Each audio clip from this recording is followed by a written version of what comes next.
Questão 1 da FUVEST 2009, segunda fase.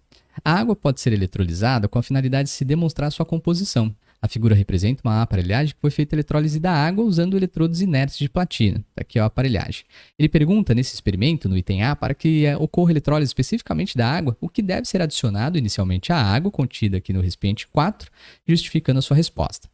No item B, dê as fórmulas moleculares das substâncias recolhidas, respectivamente aqui no tubo 2 e no tubo 3. Enquanto no item C, ele pergunta qual é a relação ou proporção estequiométrica entre as quantidades de matéria, o número de mols, recolhidas no 2 e no 3. No item D, ele pede a equação devidamente balanceada que representa a semi-reação que ocorre no eletrodo anodo, aqui inserido no tubo número 3. Bom, vamos dar uma olhadinha aqui com mais calma na aparelhagem que ele montou, né? Aqui nós temos a cuba eletrolítica e lembrando que para qualquer eletrólise nós temos que ter na cuba eletrolítica um meio condutor de corrente elétrica, mesmo sendo um composto iônico fundido ou em uma solução aquosa. Aqui, o importante é a gente lembrar que ele precisa eletrolizar especificamente a água. Então, ele deve colocar uma substância que tenha menor prioridade de descarga em relação aí aos íons ou especificamente a água, né? Esse item A, ele é basicamente, ou ele pergunta basicamente para você se você conhece ou não a fila de prioridade de descarga em relação a cátions e ânions. Então nós temos lá para os cátions, menor prioridade de descarga, os íons de metais alcalinos terrosos e alumínio 3+. O H+ divide a fila e todos os demais cátions têm maior prioridade de descarga.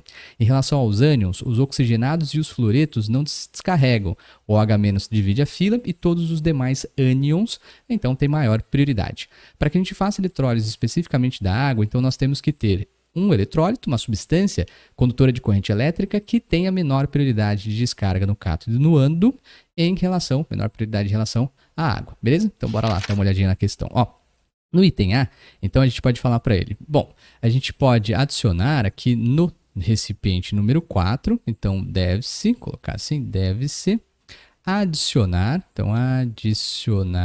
um eletrólito, certo? Eletrólito é aquela substância que mantém o meio condutor de corrente elétrica, né?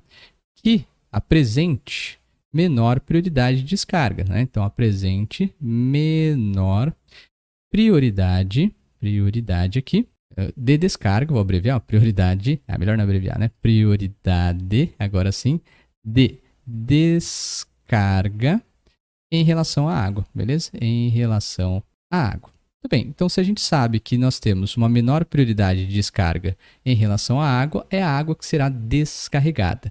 Se ficar muito difícil, você pode dar um exemplo, né? Então a gente pode colocar lá como exemplo, uma substância sulfato de sódio, Na2SO4, porque a gente sabe que os metais alcalinos não se descarregam no cátodo e os ânions oxigenados também não vão se descarregar no ânodo. Tudo bem, o item A já está matado.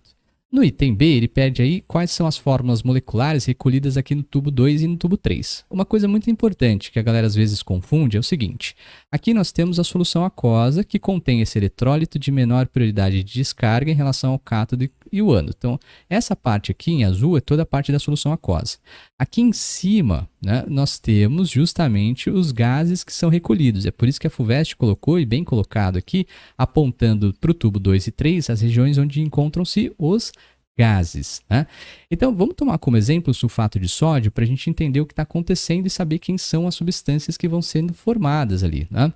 Então, vamos considerar o seguinte, vou pegar aqui o nosso sulfato de sódio, então nós temos lá Na2SO4, ele vai sofrer o processo de dissociação iônica, gerando íons Na+, e SO4 2-. E a água, a gente sabe que sofre o processo de autoionização, gerando aqui íons H+, e também OH-. Assim fica mais fácil da gente determinar quem é que vai ser eletrolizado, né? O cátodo na eletrólise atrai cátions, é polo negativo, enquanto o ânodo na eletrólise atrai os ânions, então ele é polo positivo, tudo bem? Em relação a Na+ e H+, quem vai é o H+ da água. Fazendo a semi-reação, H+ recebe 2 mols de elétrons no cátodo e gera gás hidrogênio H2, beleza? Colocando só aqui gás para ficar mais fácil. Em relação ao sulfato e hidroxila, a hidroxila tem maior prioridade de descarga, vai ser então eletrolizada formando água mais meio de O2 gasoso, certo? Está aqui, com a perda de 2 mols de elétrons. É claro, são 2 de OH- entrando aqui. Muito bem, então se a gente fizer a reação global desse processo, ó, somando aqui, nossa, que reta, somando todas as equações, a gente vai ter, claro, a primeira equação não participa, então não vou utilizá-la, vou utilizar a segunda multiplicada toda por 2, e por que você está multiplicando por 2, Igor? Porque ó, o H veio daqui de cima, o H- também, então se está entrando 2 de H+, 2 de OH-, eu precisava multiplicar todo mundo por 2, né? Vou cancelar ó, 2H+, com 2H+, 2OH- com 2OH-, certo? Aí dá para cancelar 2 mols de elétrons com 2 mols de elétrons e uma água aqui com essa água sobrando uma. Né? Fazendo a reação global, nós vamos ter aqui 1 de H2O que sobrou na primeira, ou especificamente na segunda equação.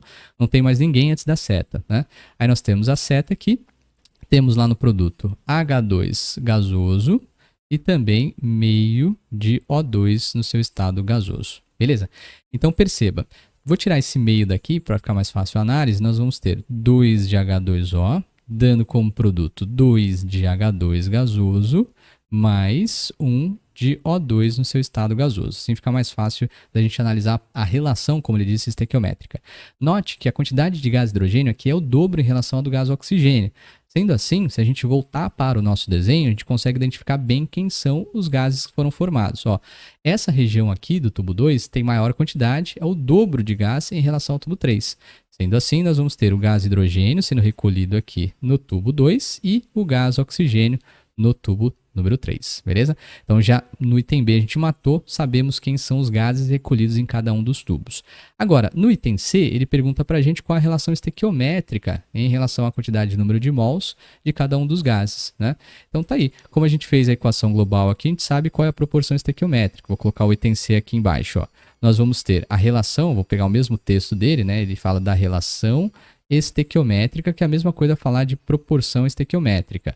Nós vamos ter, então, 2 mols do gás hidrogênio para, aí os químicos separam assim com 2 pontos, para 1 mol de gás oxigênio. Belezinha? Muito bem. E aí, finalizando o item D, ele pede para a gente escrever a semi-reação balanceada que ocorre no ânodo, inserido ali no tubo número 3. Então, olha só. Aqui a gente já trata com a semi-reação do ânodo. Vou só passar lá aqui novamente. Ó. Nós temos o ânodo, certo? Polo positivo, que lá para a gente é o tubo número 3.